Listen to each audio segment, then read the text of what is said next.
Middle east की धरती पर फिर ऐसा तूफान उठता दिखाई दे रहा है जिसकी गूंज सिर्फ ईरान, इजराइल या फिर अमेरिका तक ही सीमित नहीं रहेगी बल्कि पूरी दुनिया की अर्थव्यवस्था, तेल बाजार और राजनीति को हिला सकती है। पाकिस्तान की राजधानी इस्लामाबाद में होने वाली संभावित बातचीत ने उम्मीद जरूर जगाई है, लेकिन दूसरी तरफ धमकियां, मिसाइलें, युद्धपोत और परमाणु विवाद हालात को और भी खतरनाक बना रहे हैं। सवाल सिर्फ इतना नहीं है कि अमेरिका और ईरान समझौता करेंगे या फिर नहीं। सवाल ये है कि अगर ये बातचीत फेल हुई तो क्या दुनिया एक और बड़े युद्ध की तरफ आगे बढ़ जाएगी? तो चलिए जानते हैं इन सारे सवालों के जवाब विस्तार से। नमस्कार, मैं हूं रूबी सिंह और आप देख रहे हैं एनके आरजे भारत न्यूज। बता दें कि मिडिल ईस्ट इस वक्त दुनिया का सबसे बड़ा बारूद का ढेर बन चुका है। अमेरिका, ईरान, इजराइल, लेबनान, रूस और खाड़ी देशों के बीच चल रही राजनीतिक और सैन्य हलचल ने पूरी दुनिया की टेंशन बढ़ा दी है। हर गुजरते घंटे के साथ एक नए दावे, नई धमकियां और नए हमले सामने आ रहे हैं। अब सबसे बड़ी खबर ये है कि अमेरिका और ईरान अगले हफ्ते पाकिस्तान की राजधानी इस्लामाबाद में फिर बातचीत कर सकते हैं। बताया जा रहा है कि इस बातचीत के जरिए दोनों देश युद्ध जैसी स्थिति को रोकने की कोशिश करेंगे, लेकिन हालात इतने आसान नहीं है क्योंकि दोनों देशों के बीच अविश्वास अपने चरम पर पहुंच चुका है। वॉल स्ट्रीट जर्नल की रिपोर्ट के मुताबिक अमेरिका ने ईरान के सामने 14 बिंदुओं वाला एक बड़ा प्रस्ताव रखा है। इस ड्राफ्ट में ईरान के परमाणु कार्यक्रम को सीमित करने, होर्मुज स्ट्रेट में तनाव कम करने और ईरान के हाईली एनरिच्ड यूरेनियम को किसी दूसरे देश भेजने जैसी शर्तें शामिल हैं। अमेरिकी राष्ट्रपति डोनाल्ड ट्रंप ने कहा कि उन्हें उम्मीद है कि ईरान जल्द जवाब देगा। ट्रंप ने साफ संकेत दिए हैं कि अगर बातचीत सफल रही तो सीज फायर को और भी लंबा किया जा सकता है, लेकिन अगर समझौता नहीं हुआ तो अमेरिका दूसरा रास्ता अपनाने के लिए तैयार है। यहीं से कहानी और भी ज्यादा खतरनाक हो जाती है क्योंकि ईरान ने अमेरिका की कई शर्तों को सीधे सीधे ठुकरा दिया है।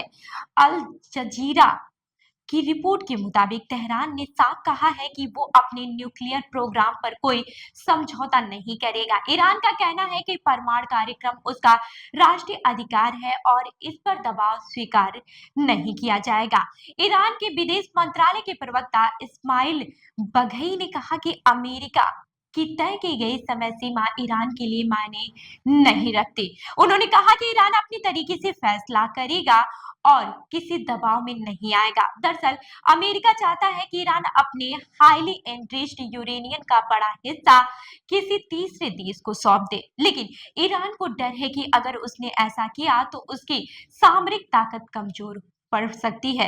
यही वजह है कि ये मुद्दा दोनों देशों के बीच सबसे बड़ा विवाद बन चुका है। इसी बीच पाकिस्तान की भूमिका भी बेहद अहम हो गई है। पाकिस्तान इस पूरे मामले में मध्यस्थता की कोशिश कर रहा है।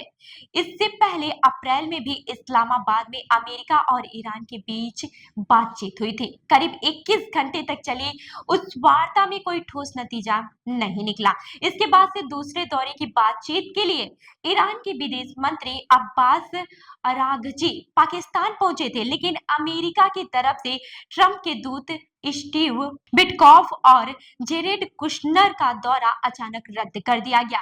इससे ये संकेत मिला कि दोनों देशों के बीच अंदर खानी तनाव काफी ज्यादा है।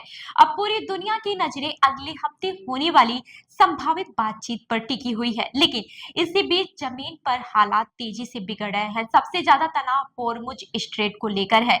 ये वही समुद्री रास्ता है जहां से दुनिया के बड़े हिस्से का तेल गुजरता है।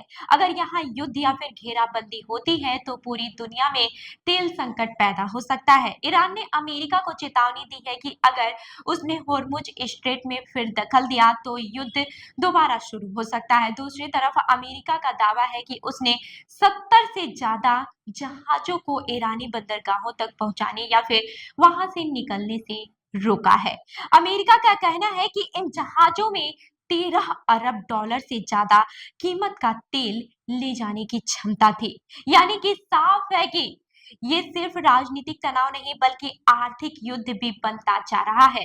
उधर अमेरिकी राष्ट्रपति ट्रंप ने एक और बड़ा बयान देकर दुनिया की चिंता और भी बढ़ा दी है। उन्होंने कहा कि अगर समझौता नहीं हुआ तो अमेरिका प्रोजेक्ट फ्रीडम प्लस शुरू कर सकता है। बताया जा रहा है कि इस ऑपरेशन का मकसद हॉर्मुज स्ट्रेट में फंसे व्यापारिक जहाजों को सुरक्षित बाहर निकालना होगा, लेकिन जानकारों का मानना है कि अगर अमेरिका ने ऐसा कदम उठाया तो ये सीधा सैन्य टकराव बन सकता है। इसी बीच यूएई ने दावा किया है कि ईरान ने उसकी तरफ 2 बैलिस्टिक मिसाइल और 3 ड्रोन दागे। हालांकि यूएई का कहना है कि एयर डिफेंस सिस्टम ने इन्हें हवा में ही नष्ट कर दिया। वहीं इस हमले में 3 लोगों के घायल होने की खबर भी सामने आई है।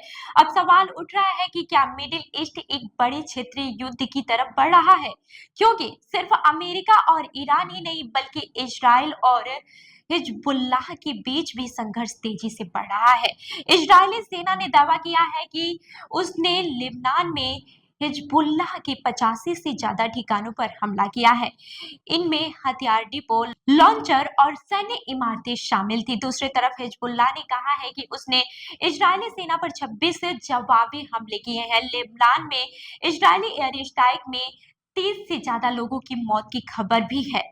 वहीं बेरूत और दक्षिणी लेबनान से आई तस्वीरें बेहद डरावनी है। कहीं इमारतें मलबे में बदल गई है, कहीं लोग अपने टूटे घरों के सामने बैठकर जिंदगी बचाने की कोशिश कर रहे हैं। इस बीच अमेरिका ने 14 और 15 मई को इजराइल और लेबनान के बीच शांति वार्ता करने का ऐलान किया है।